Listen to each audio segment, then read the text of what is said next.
6. It is. Let's do the easier races first. Glimmer has done just expanding, but they have started to expand up here with their nebulas. So now they have 2 systems there, no 3. They're going big for that one because they still cannot cross the highway, because the highway is being maintained by the Vogange fleet. So they destroy any nebulas that the Morpheus put there, so they have to go around through wormholes. The Trek are doing. They finally take the tech so that they can get up here. So now they have a planet here, and then they got those planets as well, but they haven't got to the Thunder's Edge yet because they don't have enough infantry to colonize it because every planet up here kills 1 ground unit per turn, so they would die before they would get control of it. So they need more infantry, so they've been building more infantry. They are in no wars, and that's it. The Hakans are not in any wars either, but they have been building up to use their hero. So next turn they will probably, because they have trade goods, use that one. And the Lokua have gotten, I haven't written them yet, but secondary goals. So one of them is to get the tech, get the water Stargate tech. Oh, zooming.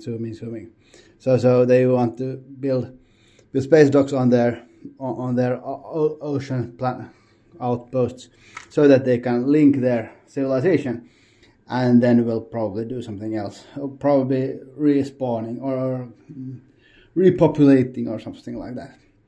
The Primor adventurers are just going around, not doing much at all. It's hard to have a race without expandations. If they're not taking planets, it's just weird to think about them. And the Mentax continued their good war against the Nomads.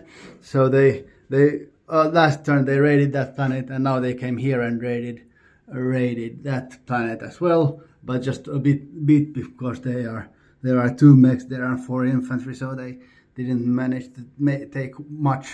Or yeah, actually they managed, but it's a small planet, so they didn't have much. But then the big thing was that the Usarils backstabbed the Nomads in attempted backstab, because they had their fleet up here, and then they moved and thought about, or they took the wormhole down here so that they could attack the Nomad fleet here. But then the Nomads did their time travel thing that I have been thinking about now in the last 2 days, and so they can reverse time, but only with their flagship. So the flagship returned from there to there and started again, and with and because that was in the start of the turn, then they bought a sling relay, sling action card that gave them +2 to movement, so that they could manage to get here before the Usaril got there, and then they closed the wormhole. But after that, the Usaril actually sabotaged the Nomad flagship, which would not be good. So the Nomad flagship needed to go back again and get a law from the future that prohibits sabotage. So now they have a law that prohibits sabotage, and then they close the wormhole. So they are not sabotaged, and everything is good for them.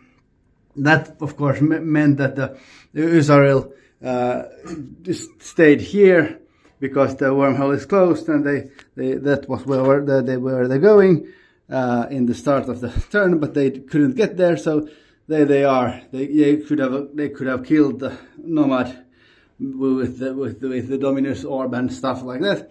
So it did not happen. But now they are at war. But of course the nomads are at war with the Mentaks as well, so that is not good for them. But they have, but at least I have managed to get I will write them tomorrow. Their thing will be added a time travel thingy, which will be, well, yeah, I'll show it to you probably tomorrow or yesterday. Depends on if I use the nomad time travel technique or not. The Israel are doing their plot thing, see all races goals, so they are halfway there. This turn they will get 3 more, and then they are done, probably done. The thing with the Katalika is going quite slowly. You can't see them, and I've been thinking about this. This looks too much like an Excel sheet, and I will probably have to redo it in some other way, so it's like less Excel work. And of course I will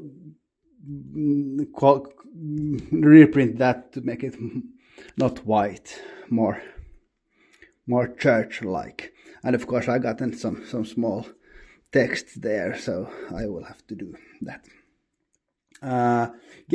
And of course the shadow, the Chaos Master is a good thing. I like it. I like the road. I like the things, except the party. The festival party is like it doesn't actually do much. It's been going around the galaxy, or two of these guys have been going around, and no one can just build units there. But it is not like it is unnecessary. It feels like a waste of effort. So I will probably take that away and probably see. But the important thing is Shadowhands is doing quite well. But now they have 3. They got the Maw of the World, and then they have Lightning Ordinance. And now they actually traded a relic for the Krunokan, which they can sell. But the problem is that no one wants to buy these. Because no one is fighting, and except the Mentak want to buy them, but they don't have any money. And the Nomad will. Well, Usaril could like to buy them, but they didn't. Good point. The Usaril could buy them now that they are in the war, and the Nomads.